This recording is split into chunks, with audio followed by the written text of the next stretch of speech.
دجال کیسا ہوگا؟ مختلف احادیث میں دجال کا حلیہ بتایا گیا ہے۔ ان تمام کو سامنے رکھنے سے دجال کا جو حلیہ سامنے آتا ہے وہ یہ ہے کہ دجال ایک جوان مرد ہوگا، دراز قد اور ایک آنکھ سے کانا ہوگا، اور کانی آنکھ ایسی ہوگی جیسے پھولا ہوا انگور ہو، جبکہ اس کی ایک آنکھ خون آلود ہوگی۔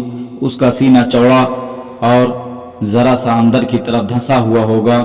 دجال کی پیشانی چوڑی ہوگی اور دونوں آنکھوں کے درمیان کاف فے یعنی کافر لکھا ہوا ہوگا، جسے ہر مسلمان پڑھ سکے گا، اسے پڑھنا آتا ہو یا نہ آتا ہو، اور اس کے بال گھنگریالے ہوں گے۔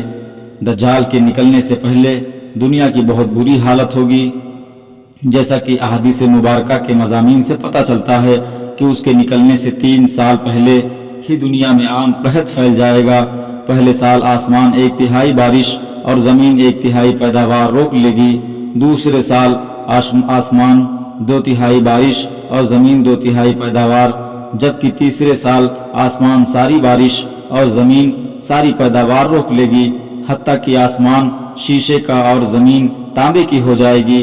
اس خشک سالی کے سبب تمام چوپائے ہلاک ہو جائیں گے، فتنے اور قتل و غارت گری عام ہو جائے گی، آدمی ایک دوسرے کو قتل اور جلا وطن کر رہے ہوں گے۔ تب دجال مشرق کی سمت ایک اصبہان یا خراسان نامی شہر سے نکلے گا۔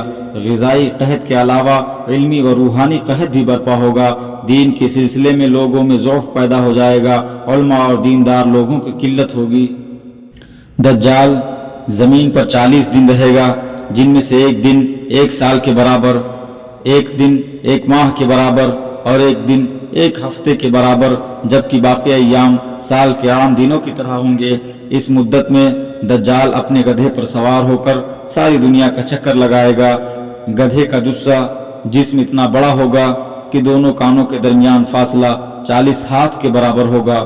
اس کے گدھے کی رفتار کا یہ عالم ہوگا کہ 1 قدم اٹھائے گا تو 1 میل کی مسافت طے کرے گا، اور روئے زمین کا کوئی میدانی، صحرائی اور پہاڑی علاقہ ایسا باقی نہیں بچے گا کہ جہاں وہ نہ جائے۔ البتہ مکہ مکرمہ اور مدینہ طیبہ پہ فرشتوں کا پہرا ہونے کی وجہ سے ان میں داخل نہ ہو سکے گا، بلکہ مدینہ کے باہر دلدلی زمین میں پڑاؤ کرے گا، اور مدینہ پاک میں زلزلے کے 3 جھٹکے آئیں گے، جس کی وجہ سے ہر کافر اور منافق مدینہ سے بھاگ نکلے گا اور دجال سے جا ملے گا۔ اس روز مدینہ پاک ہر منافق اور فاسق مرد و عورت سے خالص و پاک ہو جائے گا، اسی لیے اس دن کا نام یوم الخلاص بھی ہے، اور بعض روایت کے مطابق بیت المقدس اور کوہ طور پر بھی نہیں جا سکے گا۔ دجال کے فتنوں کی وجہ سے اہل ایمان سخت پریشانی اور تنگی کے عالم میں بھاگ کر ایک پہاڑ میں پناہ لیں گے، لیکن دجال ان کا پیچھا کر کے پہاڑ کا گھیرا کر لے گا۔ اہل ایمان سخت بھوک اور تکلیف میں مبتلا ہوں گے۔ تب اللہ پاک حضرت سیدنا عیسیٰ علیہ السلام کو نازل فرمائے گا۔ حضرت سیدنا عیسیٰ علیہ السلام کو دیکھتے ہی دجال ایسے گھلے گا جیسے پانی میں نمک گھلتا ہے، اور آپ علیہ السلام دجال کو مقام لد پر قتل کریں اور اس کے پیروکار میں سے کسی ایک کو بھی زندہ نہ چھوڑیں گے۔